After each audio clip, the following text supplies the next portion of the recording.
Ahoy there, Captain Benzi here, coming at you with the second Eve Echoes video in as many days. Yes, with the developer stream on Sunday announcing that the game is going into full launch in mid-August 2020, the community has been reinvigorated and the hype train is full steam ahead. Now this has led to a few people getting some rather strong concerns about the monetization system that was announced and the implementation of the alpha and omega level clones in Eve Echoes and what this actually means going forward. Now I am concerned that a lot of this has been fairly knee-jerk outrage, and I don't think a lot of people have necessarily sat down and thought through what this actually means and how it actually works. That's what this video is here to do today. I'm here to sit down with you and have an honest heart-to-heart conversation about how the system works, what it actually means, and why it is going to be the way it is. Now, of course, if you enjoy this video or find it useful, let me know by hitting a like on it and consider subscribing to this channel for all things Eve Echoes and more mobile gaming in general. Let me know what content you'd like to see me cover in future, either by commenting down below in the comment section or finding me on the various social media channels along the bottom of your screen now, including the revamped Cat Skull Cartel Discord. Even if you're not going to be part of our Eve Echoes Corporation, do come join us on the Discord. I'd love to have a chat with you guys. There's loads of different mobile gaming channels on there, just to, get into the community, have a chat with some like-minded individuals and have a great time. Anyway, that all said and done, let's talk about the Omega system and the monetization system for Eve Echoes and what this actually means. Now, we knew it was going to be alpha and omega clones for a while. We've known that. The developers have mentioned it numerous times through the beta, but we got full-on confirmation of what that actually means going forward during the developer stream. Now, we saw that there are two tiers of the omega clone, the basic tier at 170 plex and the standard tier at 420 plex. I do actually hope those get renamed to like basic and advanced or something like that. Standard and basic, it's a little bit off. Standard and advanced would be better in my opinion. Now, if you look at the amount of plex involved there and base that on EVE Online's shop, that's about $5 a month for the basic and $15 a month for the standard. Now, I've got in my notes here in big bold capital letters, all content is unlocked on basic Omega.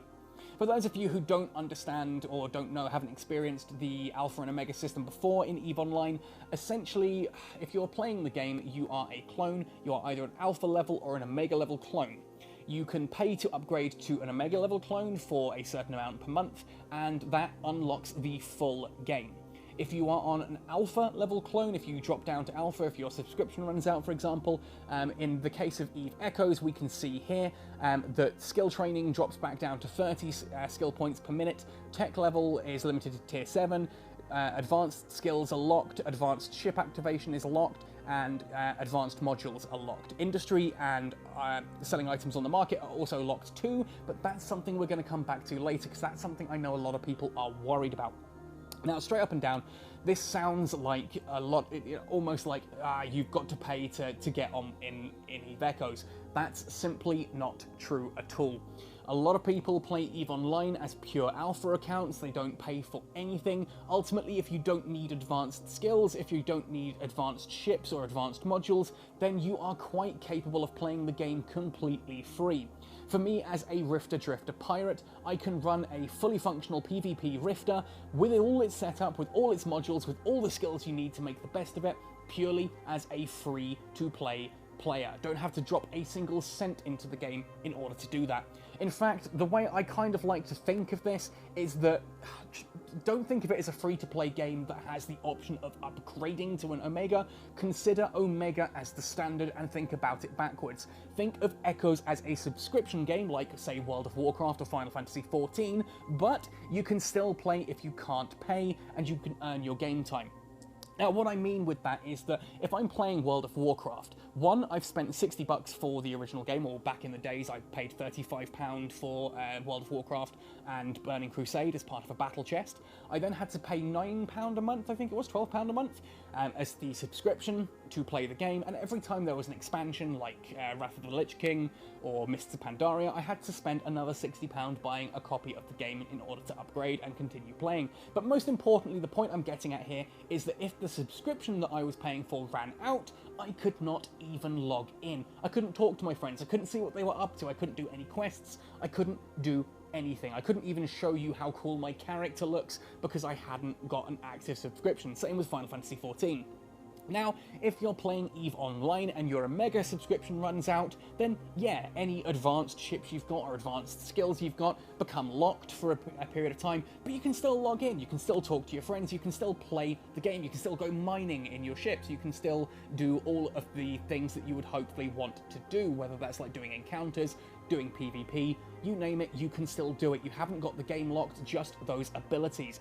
And to continue this example, the fact that it's like the tier 7 tech, the advanced skills, which require basic skills to have been trained to a certain point first before you can even unlock them, and the advanced ships, all of which again require certain amounts of skills and certain high levels of tier to get to, having those locked doesn't actually affect you for a long time when you're playing the game. If you're a brand new player to EVE Online, you don't give a damn that tier 7 tech is locked, because it's going to take you several months of grinding skill points to get to that point anyway. To continue the World of Warcraft example, imagine if you could play the game all the way up to endgame completely free. But if you wanted to do raiding, if you wanted to do use the auction house, for example, raiding in the auction house, or crafting, those you would have to have an active subscription for. You can still go out questing in the world, you can still do daily quests, you can still meet up with your friends and do all kinds of crazy stuff like that. You can still go out and gather materials and harvest and that kind of thing. You just can't do the proper end game material. That's what it's like if your Omega subscription runs out. You just go back to having limited access to certain parts of the game. If you're considering it as a subscription game where you can play even if your subscription runs out, the fact that you can't sell on the market isn't a huge issue. You can still do missions, you can still go ratting and getting bounties that way, you can still play the game, you can even still go mining for ores and stockpile a whole ton of ores. You just can't put them on the market until your Omega time reactivates. Same with industry, you can still gather all the materials for it, you can still buy off the market, you just can't put items on the market to sell, and you can't actually do the shipbuilding. From what we gather, again, all of this is speculation based on the images we've seen. So with those locked, you can still play the game, you can still do all of these things, you just can't do those particular things until you get your Omega time reactivated. But what if you don't want to pay $5? Well, I would argue that $5 is actually a really reasonable amount to ask for this kind of thing. $5 is not much. Yeah, I know, I've been broke enough times to understand that $5 can sometimes feel like the world. But at the same token, we're talking about a game that's taken 4 years of development. It's a massive sandbox game. You can still play it without that investment. There are just certain aspects that are locked away. $5 to me seems a reasonable amount to unlock that.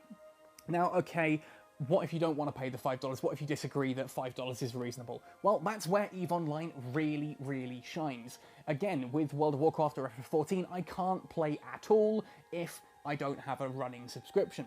In EVE Echoes, not only can I play if I don't have a running Omega subscription, I can actually earn that subscription with in-game money. Now, to explain this, someone came into my Discord earlier, I can't remember who it was, my sincerest apologies for the lack of credit here, and dropped this screenshot, which I'm going to put on screen now, which is the current ISK to Plex prices in EVE Online. Now, yes, you can buy Plex with real-world money, or you can buy Plex with ISK, the in-game earned currency. Now, looking at this, where you can see that a Plex is approximately 3 million ISK, if you do the math on that to 170, it sounds a huge number. 500 million ISK will get you enough Plex to buy the basic Omega clone. Now, that sounds like a lot, but it's actually not that huge. Again, if you want to go completely free to play, that's probably going to take you 2 or 3 months of grinding to get the skills and to get enough ISK together to actually get to that point. During that time, you're not going to need to access any of those skills, modules, or ships that are locked away, so you don't have to worry there. Yes, okay, you can't make ships and you can't sell stuff on the market, which could be at a profit, but you can still play the game, you can still do encounters and still earn ISK that way. After 2-3 months of doing this, you should hopefully have enough ISK then to actually be able to buy Plex to get you started. Now, fingers crossed, once you've got Plex and you've got industry and selling on the market opened, you can make a lot more money. Once you've bought your first Omega clone month, it becomes easier to earn enough ISK to buy the Plex to get your next month. I like to think of this kind of like the Apex Legends Battle Pass. Now, for those of you who don't know, the first Apex Legends Battle Pass costs about £8 to unlock, and then you do missions and quests and stuff to level it up.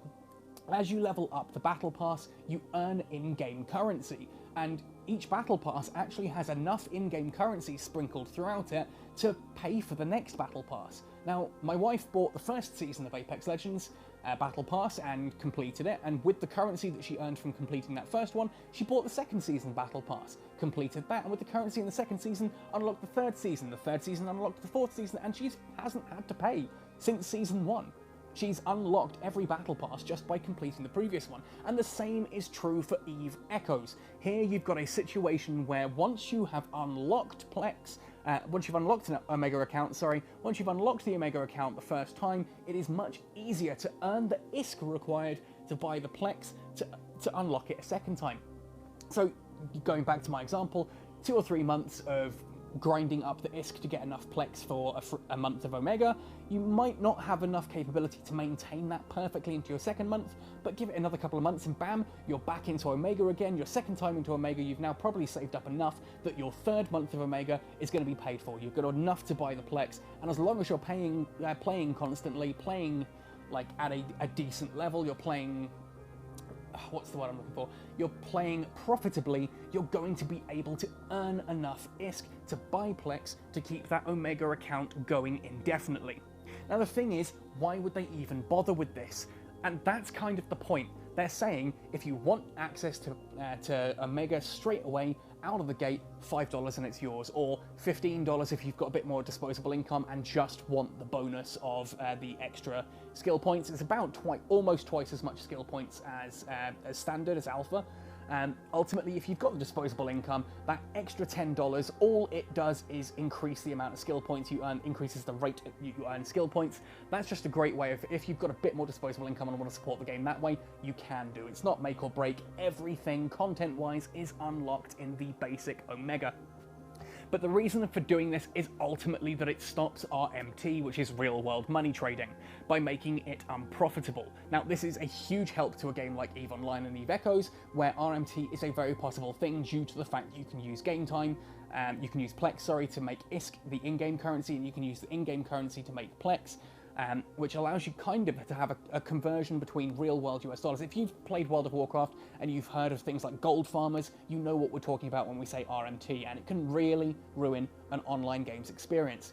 Now, by making it so that industry and selling things on the market requires real-world money to start doing, it means that someone who wants to buy up 100 accounts in order to flood the market and start doing that to generate the income in order to do RMT, suddenly that's a $500 investment, and that's really quite scary. Sovereign RPG did a fantastic video covering this. I'll put a link to that in the description down below as well. He explains this better than I ever can, so I'm not going to try.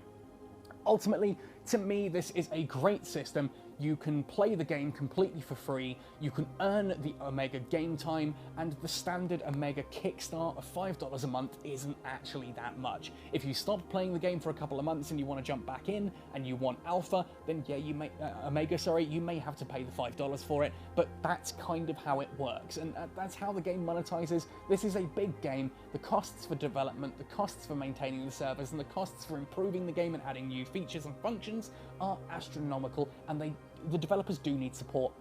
Now, these are just my opinions, of course. This is my viewpoint, my thoughts, my sort of analysis going forward. Some of you are going to disagree. I did a Diablo Immortal video recently that's just had so much absolute hatred thrown at it. Please, do not throw hatred at me in the comment section. Anything that is abusive or aggressive will just get deleted, no matter how valid your point is. This is my channel, I will not accept abuse, and I get the right to choose what is and isn't abuse. So if you want to start swearing at me, good. I'm just going to delete the comment and probably hide you from the channel so you don't get to comment on any videos. Don't do that. Be polite, be nice. I will respond to comments. I want to hear your thoughts. I want to know what you guys think of this system. What do you think of the Omega clone system? What worries do you have? Do you agree with me that it's a decent system and a great way of monetizing, or do you think there are better ways to do it? Let me know your thoughts in the comment section below, or come and find me on the Catskill Cartel Discord, as I mentioned earlier. Details are all in the description below. Other than that as well, the developers do want to hear your feedback. Get into the EVE Echoes Discord, go down to the feedback channels, read how to post the feedback, and give them your constructive thoughts. Going in and screaming and shouting that, I want this game completely free, I don't think developers deserve the right to be paid, their families should just starve and they should be slaves to to the gaming industry. If that's your opinion, just leave it. Just don't bother. Anyway, folks, thank you ever so much for listening to this rather lengthy discussion on Alpha and Omega clones and the monetization system in Eve Echoes. I hope you have found this interesting. I do hope you've got some interesting thought points from this as well. Let me know your thoughts and opinions in the comment section below. Otherwise, happy sailing and see you in New Eden.